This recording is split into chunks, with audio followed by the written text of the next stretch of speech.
Bearer of the curse, I will always be at your side. Until hope has fully withered, those who come to Drangleic seeking salvation soon lose hope and turn hollow.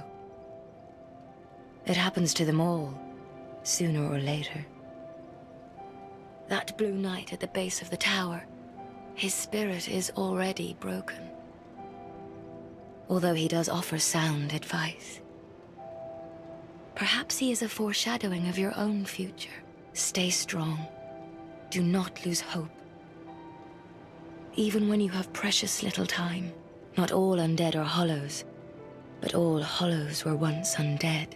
Over the hill and past the forest is the king's castle, where a man peered straight into the essence of the soul. But whatever came of it? If you haven't played Dark Souls 2 because you've been told online that it's not worth your time, or perhaps ADP will ruin the game for you, I fear you are missing out on a good experience. You haven't given it the time of day because the hive mind believe it's a black sheep. You are missing out. It's a good game. It has downsides, but not enough that you should completely skip over it. Dark Souls 2 makes changes to the blanket Dark Souls originally bestowed upon you and turns it on its head. People do not like change. Souls players especially do not like change. From Software games have a format in combat, UI, HUD, repeat weapons, and even starting classes are all married.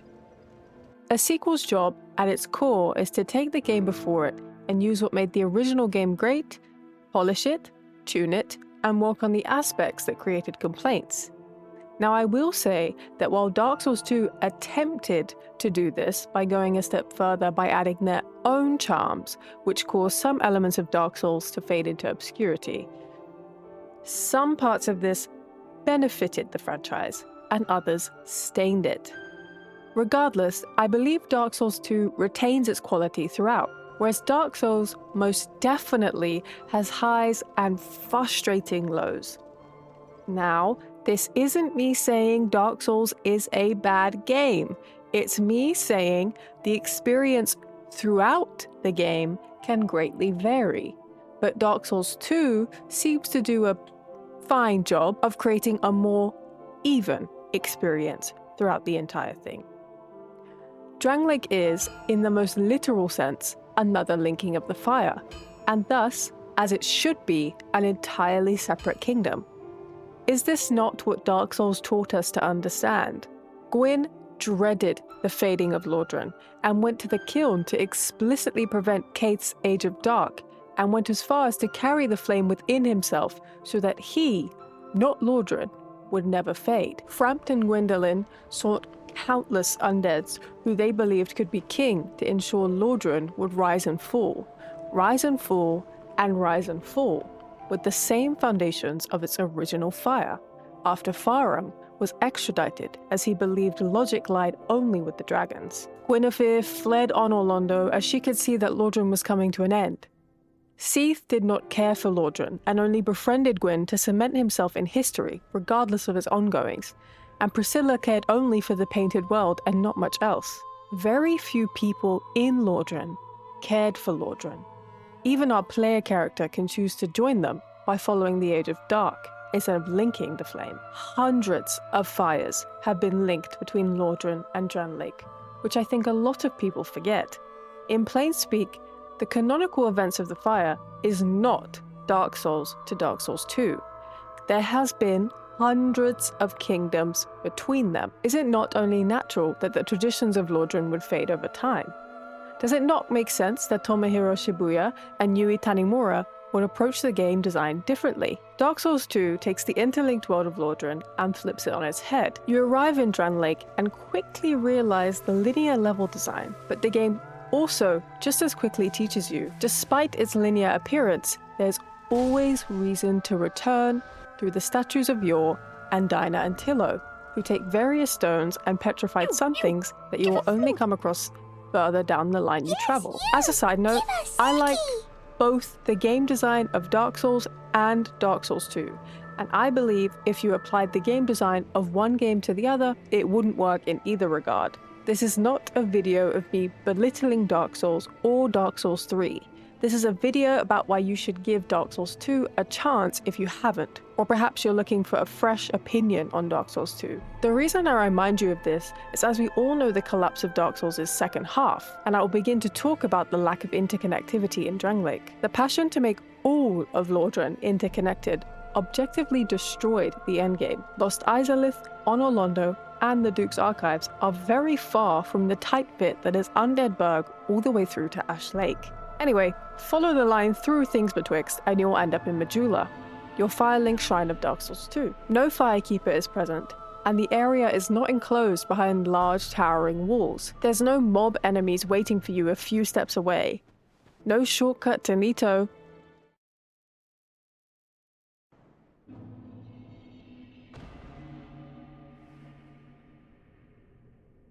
And importantly, no presence of the immediate sense of interconnectivity that Firelink presented through the New Londo Ruin stairwell or the quick path into the catacombs. You were instead met with, without a single doubt, the most beautiful, tranquil hub area in any Dark Souls game. The sound of crashing waves mixed with the gorgeous soundtrack.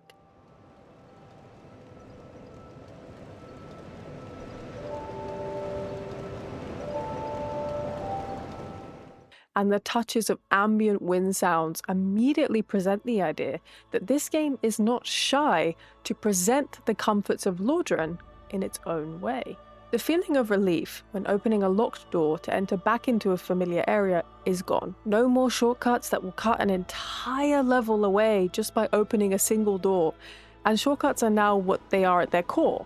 An unintrusive corridor or lift that makes the journey from the bonfire to your bloodstain just a minute or two shorter. However, this change has been taken into account, and now you are given the ability to warp from the very start of the game, as there's no logical, canonical reason for needing a Lord Vessel. Now the player isn't required to memorize an entire level in their head, which makes Dark Souls 2, a very large game, feel much smaller than its father, which ironically is tiny in comparison when you look at their kingdom sizes. Immediately the relief of knowing you can go as far as you like with thousands of souls or human effigies and happily die, understanding that the amount of frustrating backtracking that results from poor level design is completely gone. The need to constantly have a homeward bone at the ready in case you go even just a little too far from your bonfire after fighting your way through a path full of mobs is nicely removed. Dark Souls 2 learnt that development of Dark Souls declined as the release approached because they could not make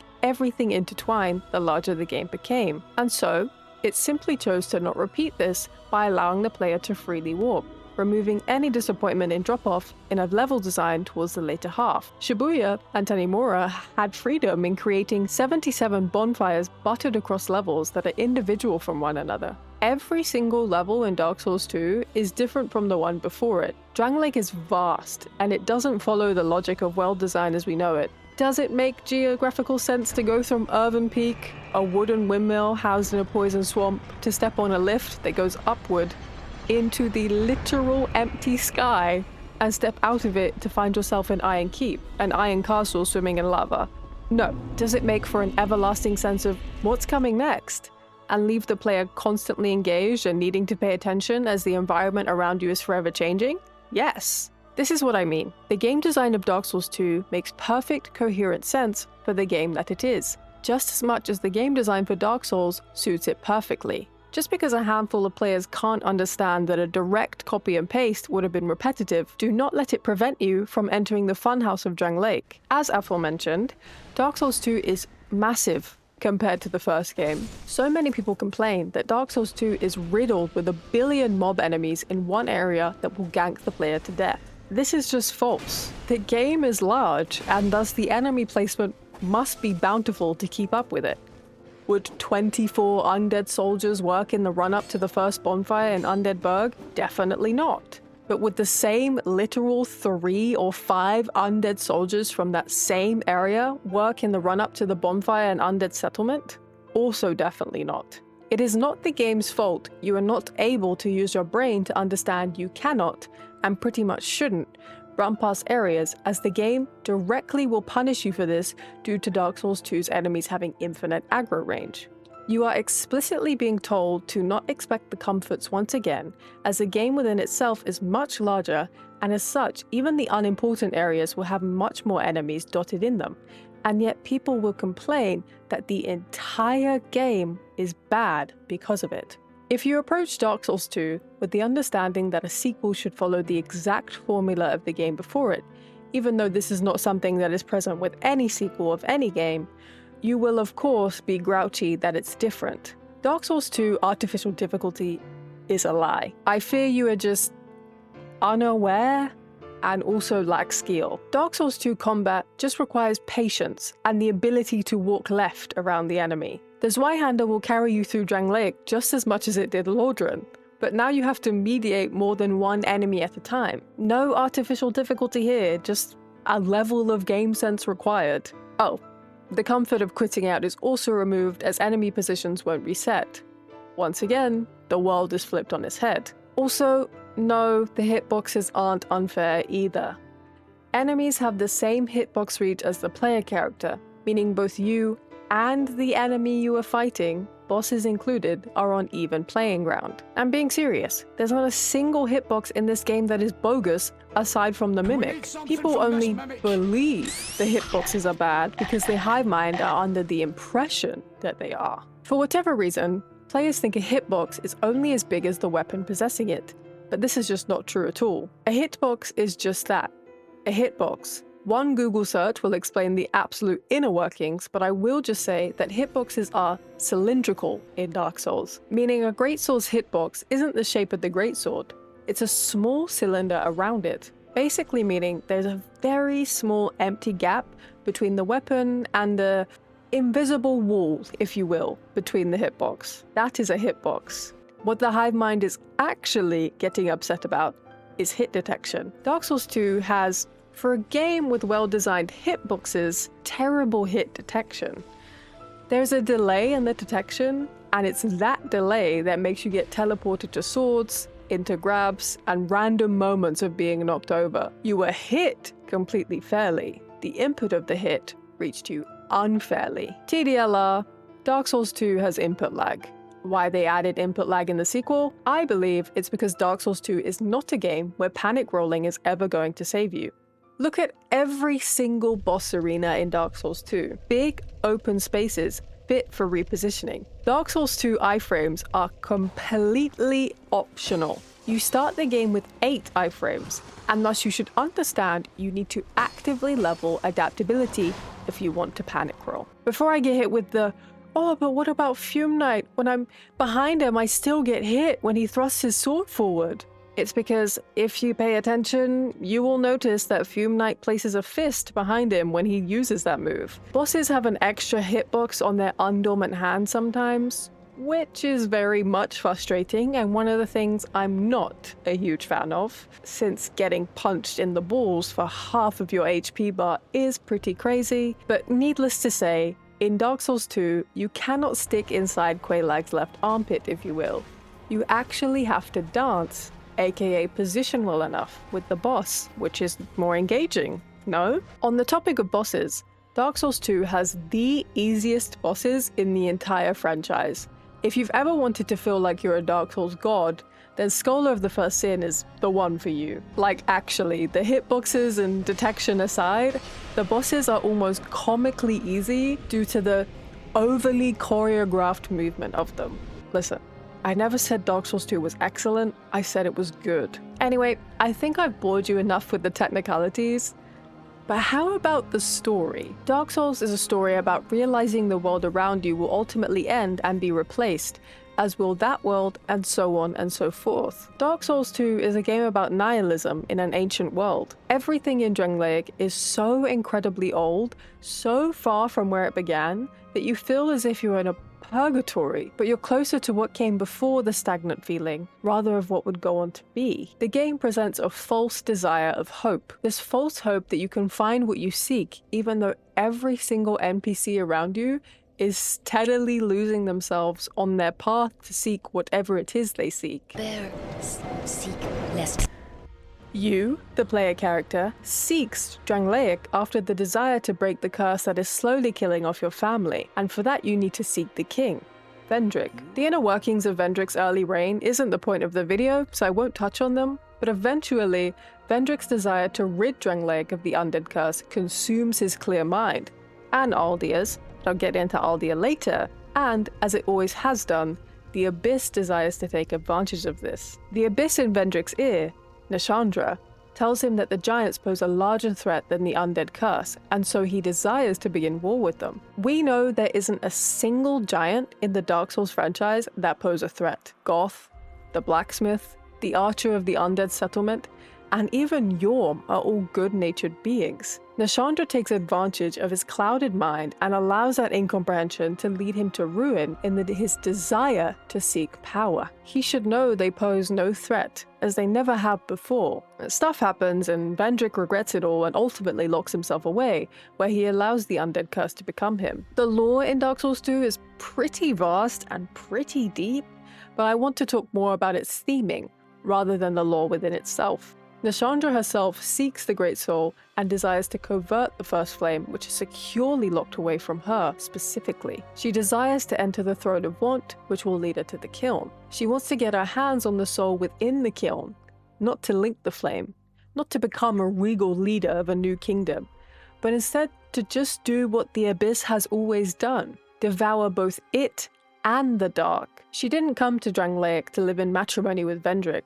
She came to swallow his Lord Soul, without knowing that he didn't possess one, but instead founded his kingdom on the Lord Souls of others, and she cares very, very little for the legacy of the flame. Kael was drawn to Drangleic for no particular reason, but the map in Majula Manor fascinates him, and thus he wants to fill it out. The map does get filled out, and because of this, he starts to lose sense of himself, until he eventually goes hollow. Lucatiel seeks to find what it means to be someone of import. She desires to be greater than her brother. This desire of the pursuit of greatness is so strong it leads her to go hollow despite her just as large desire to remain undead. Lycia seeks souls, only souls, and this desire to gain souls overcomes her as she falsely peddles miracles. But not only this, her want for souls is so vast, she seeks to usurp the king. Just like the others around her, her want and desire drives her to madness. In contrast to Lycia, Morlin's desire to do well as a merchant drives him to go hollow. Over the course of the game, the player will most likely end up giving Morlin a few thousand or so souls. So why does he go hollow even though you give him what he wanted in life? He gets depressed even after getting all of those souls? This is where Dark Souls 2's brilliance of nihilism shines. No matter how much the world around you changes, no matter how impressionable you are on the NPCs you interact with, it is all pointless. Everything is completely pointless. History will repeat itself again, again, and again. But despite all this, we as humans, or undead in this case, desire and seek meaning even when the deepest parts of you understand it's meaningless. The undead are not simple beings, whether or not you look at the things they've come to Drangleic for as simple within themselves. The NPCs around you are complex, and it's that complexity that presents itself in numerous ways. Gwyn feared the erasure of himself to the point that he divided his soul into 4 before bonding the last of it to the flame itself. He locked himself away within the kiln to prevent anyone who challenged Lordran's foundation. He desired so desperately to live on. Vendrick sought to erase himself after his wrongdoings and left only the fewest possible traces of himself, not for history, but for the player character to take these traces and claim them as their own. His soul is unimportant, and to weaken him further, the player only need to use the power of the very same giants he took to war. Our last confirmation that Vendrick, in the end, desired not life, but true, bleak death. An understanding that everything he had ever done was meaningless. But the last of his desire led him to set up the keys for any hopeful being that could make Drangleic into something new. If anything, I urge you to play Dark Souls 2 for Aldia alone.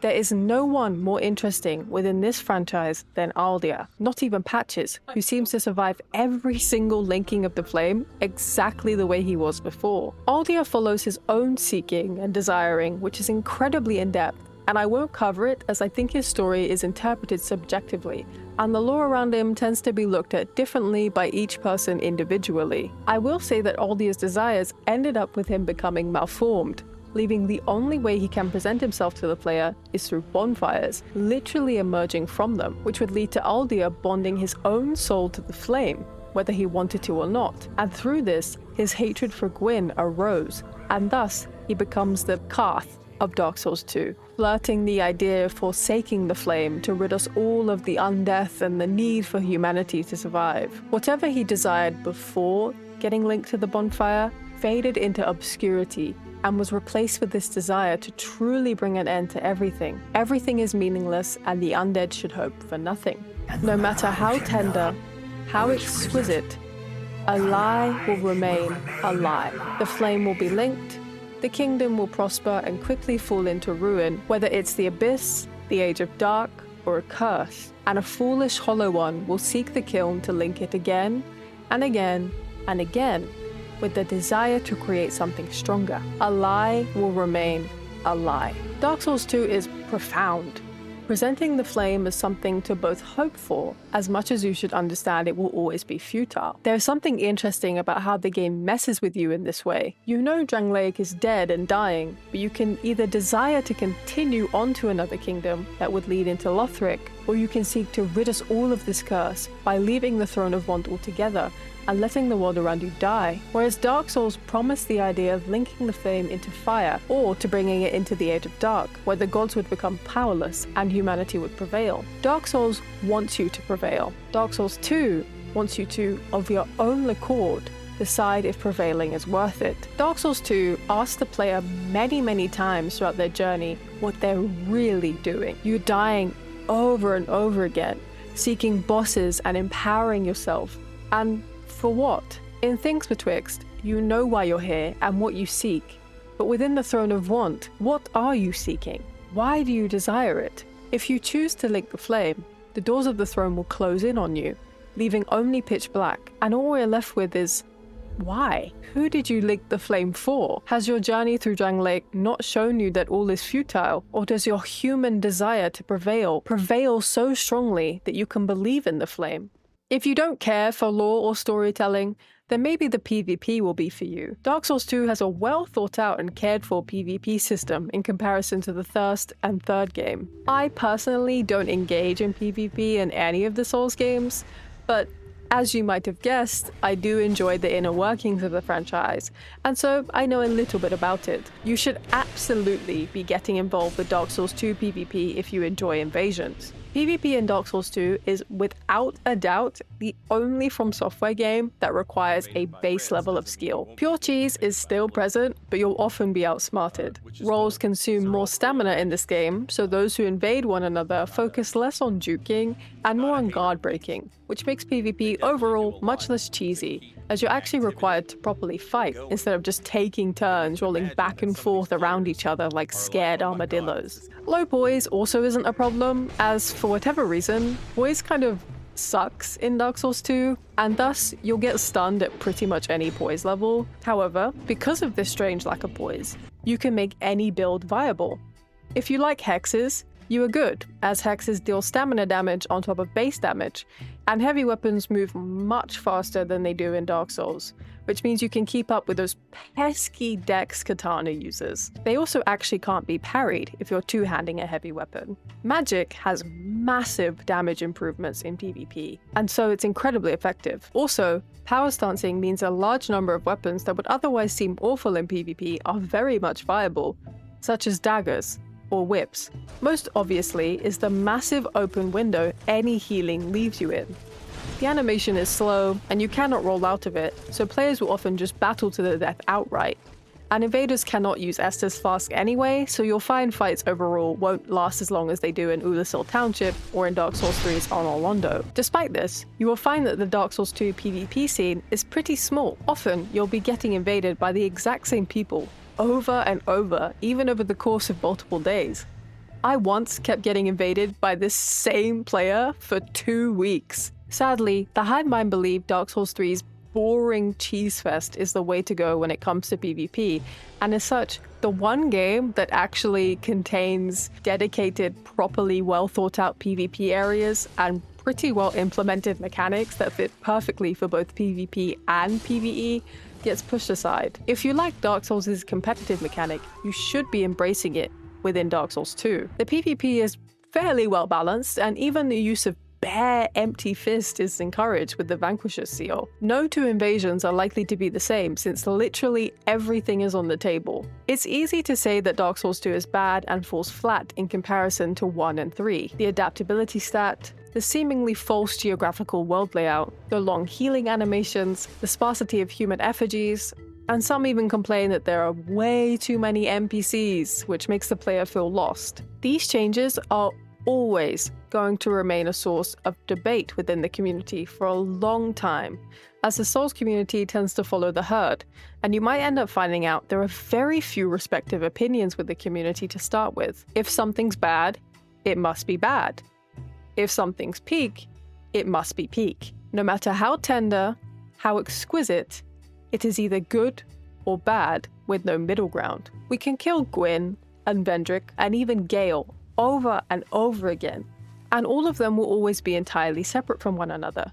So what's the use in constantly looking at the 3 games and always, tirelessly, comparing the mechanics to one another? Has the games not taught you that no one, no matter the stature, is special? You and I can beat the games, but our experiences are going to be so vastly different in each edition of the franchise that what is the point of caring if you like 1, 2, or 3 better? Besides, we all know that Remastered is peak.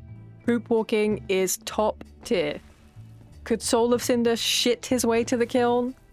I think not. As I said in the very beginning, Dark Souls 2 is a good game, but I also agree with a lot of the criticisms of it. But I do not let that logic interrupt or even go as far as to prevent me from enjoying Dark Souls 2. The people who don't like Scholar of the First Sin will often scream at you as to why 3 is better. And those people do not care for civil conversation. They care for the hive mind. I loved Dark Souls 3 and its perfect closure of the flame, but I personally enjoy the themes and sense of stillness that Dark Souls 2 presents. But despite both of these things, I prefer the boss lore of Dark Souls Remastered better. See how easy it is to enjoy the entire franchise all at once?